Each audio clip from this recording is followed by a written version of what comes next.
Bonjour à tout le monde. Je viens cet après-midi avec de bonnes nouvelles. À la suite de l'appel que j'ai lancé hier en italien et en français, d'essayer d'unir tous les mouvements, toutes les associations présentes sur le territoire italien, sur le territoire français et en Occident en général, l'Italie a réagi.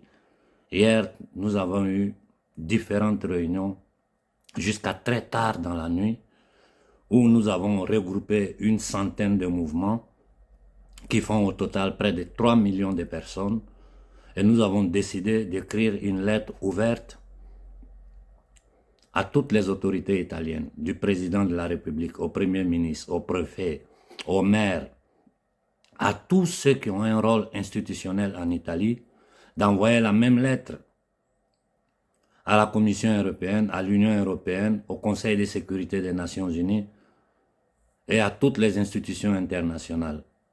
Et tard dans la nuit, je suis rentré en contact avec une amie du Comité national de libération de Chalençon et je leur ai fait la proposition et eux aussi ils sont prêts.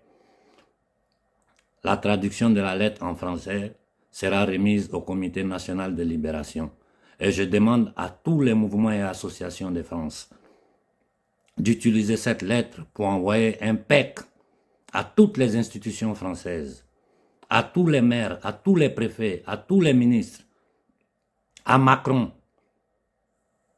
pour leur dire que le chaos qu'ils sont en train de s'aimer dans le monde, le génocide global qu'ils sont en train de faire, ils ne le font pas à notre nom. Ils ne le font pas à notre nom. Et que la famille humaine refuse de laisser les marchands de la monnaie, de la dette et de la mort s'aimer le chaos, la zizanie partout sur la planète. En ce moment où je vous parle, je suis en train de suivre en direct ce qui se passe sur le front au Congo. C'est incroyable. C'est incroyable, mais c'est vrai.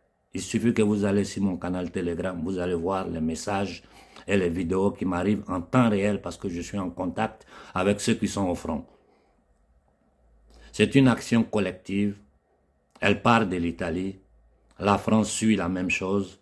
Déjà, depuis ce matin, je suis en contact avec nos frères d'Allemagne, de l'Europe de l'Est, qui sont prêts à participer. La lettre sortira ce soir dans différentes langues. Et je demande à tous les mouvements de résistance en France, à toutes les personnes de bonne volonté, d'envoyer un PEC de cette lettre traduite en français à toutes les institutions françaises pour dire ça suffit avec la guerre.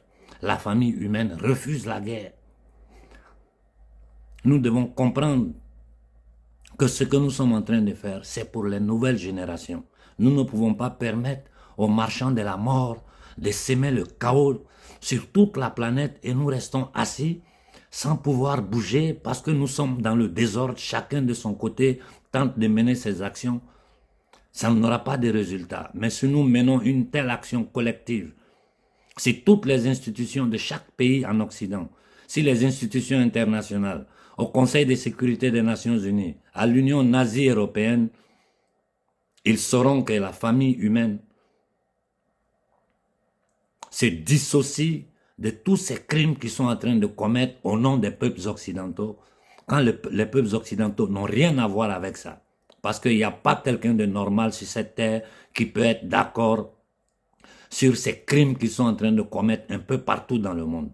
Je m'arrête là pour ce soir.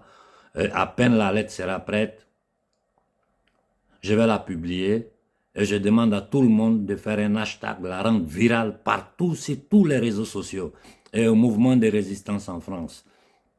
Tout le monde doit y participer, ça doit être une action collective.